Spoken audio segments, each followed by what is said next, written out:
আসসালামু আলাইকুম প্রিয় দর্শক, কেমন আছেন আপনারা? যে যেখান থেকে আমার ভিডিওটা দেখছেন আপনারা ভালো থাকবেন, সুস্থ থাকবেন। আমি আজকে ভাজি করব কলার থোর। সেটা হাতে তো দাগ লেগে একদম বিশ্রী হয়ে যায়, সে দাগটা উঠতেই চায় না। তবু লেবু দিয়ে আমি চেষ্টা করি উঠানোর জন্য। আপনারা দেখতে থাকুন। অফ ক্যামেরায় আমি বেছে নিব, ভাজি করার সময় সেটা আপনাদের দেখাবো। এভাবে আমি বেছে নিয়েছি, আর মাঝখানের যে অংশটা থাকে এভাবে কেটে নিয়েছি। এগুলো এখন গরম পানিতে সিদ্ধ করে আমি ছেঁচে নিব শিলপাটায়। তোরটা আমি সিদ্ধ দিয়েছিলাম, সেদ্ধটা হয়ে গেছে দেখুন। এখন আমি নামিয়ে নিব, নামিয়ে এটা ব্লেন্ড করব অথবা পাটায় পিষে নিব, সেটা আপনাদের দেখাবো। চুলাটা অফ করে দিই।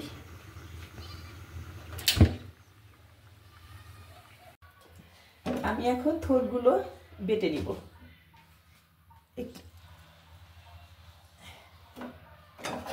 এভাবে সিদ্ধ করে নিয়েছি, কালারটা কিন্তু অন্যরকম আসছে। তারপরেও কারেন্ট নেই বাসায়,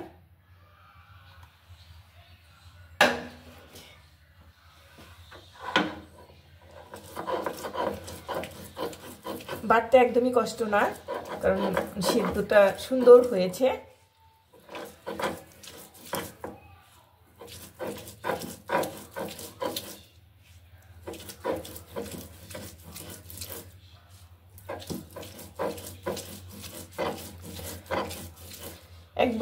একদম মিহি করা যাবে না, একদম একটু একটু যেন থাকে, কি বলে,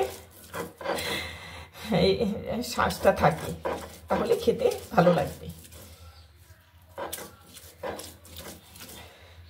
এটা এভাবে ভাজলে আর কি মগজ ভাজির মতো লাগে। আর যেটা হলো কাঁচা এমনি কুচি কুচি করে কেটে ভাজা হয়, সেটা আবার অন্যরকম টেস্ট, কিন্তু এতে বেশি টেস্ট। সব মাংসের মধ্যে যেগুলো মশলাগুলো আমি দিব, এইটার মধ্যেও আমি সব মশলাই অ্যাড করব, সেটা আপনাদের দেখাবো।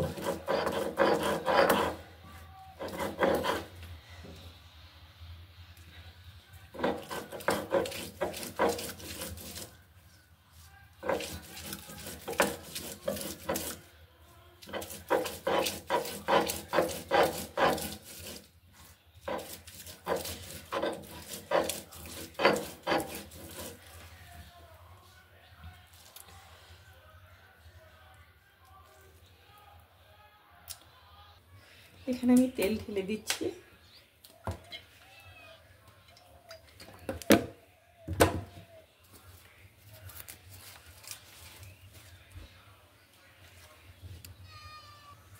পেঁয়াজ কুচি, কয়েকটা কাঁচামরিচ মাঝখানে কেটে দেওয়া হয়েছে, দেওয়া হয়েছে তেজপাতা,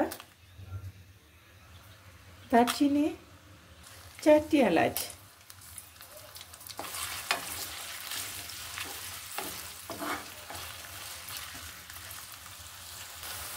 দিয়ে দিচ্ছি রসুন বাটা, আদা বাটা। পেস্টটা ভালো করে কষিয়ে নিয়ে তারপর অন্য মশলা দিব।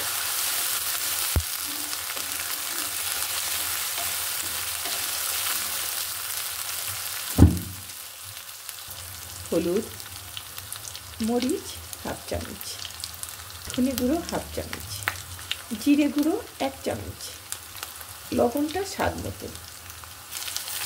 মশলাটা আমি একটু কষিয়ে নেব, একটু হালকা করে পানি অ্যাড করব।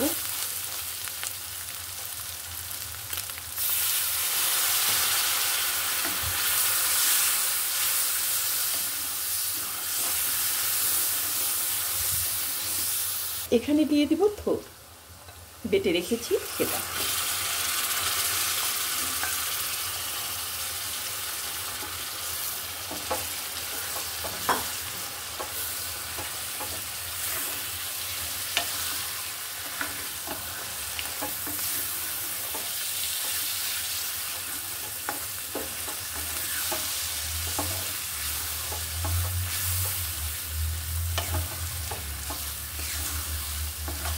পরিশ্রম যেরকম টেস্ট ওই রকম। পরিশ্রম বেশি, টেস্টও বেশি। এটা কিন্তু একটুক্ষণের মধ্যে আপনাদের দেখাচ্ছি যে তাড়াতাড়ি হয়ে যাচ্ছে, কিন্তু এর পিছনে যে কত যে পরিশ্রম সেটা যে করে সে জানে। আপনারা লাইক করে দিবেন প্লিজ, আপনারা ভাইয়ারা কমেন্ট তো করবেনই অবশ্যই। আপনারা যদি এভাবে আমাকে না সাথে নেন তাহলে তো আমি পিছিয়ে পড়ে যাব। আমি একদমই আমার হচ্ছে না, ওয়াচ টাইমও হচ্ছে না, তারপর আমি কি করে কি করব বলতে পারছি না, যে ভিডিওটা পাঠানোটাই আমার অনেক রান্না বান্না করতে হয়, তার ফাঁকে কাজগুলো করতে হয়, তারপরে বাচ্চাদের গোসল আসল করিয়ে তাদের ঠিকমতো খাবার দাবার, টিচার আসে তাদের গুছিয়ে সেখানে অ্যাটেন্ড করা অনেক বড় ব্যাপার। শুধু দৌড়াই, শুধু সকাল ভোর থেকে শুধু দৌড়ের উপর চলি। গলাটা ভেঙেছে সেই অনেক দিন হয়, বেশি অনেক দিন হয়ে যাচ্ছে, কিন্তু গলা ভাঙা আমার সারছে না।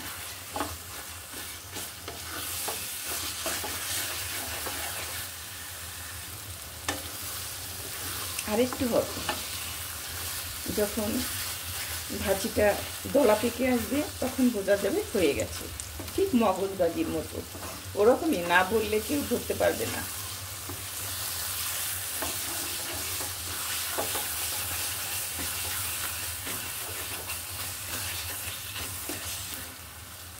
হয়ে গেছে ভাজি, এখন শুধু উঠে যাচ্ছে। এই দেখুন উঠে আসছে আমার ভাজা কাটা, এখনই বোঝা যাচ্ছে হয়ে, পানিটা একদম শুকিয়ে গেছে, তারপর তেলটা উপরের দিকে উঠে আসছে দেখুন।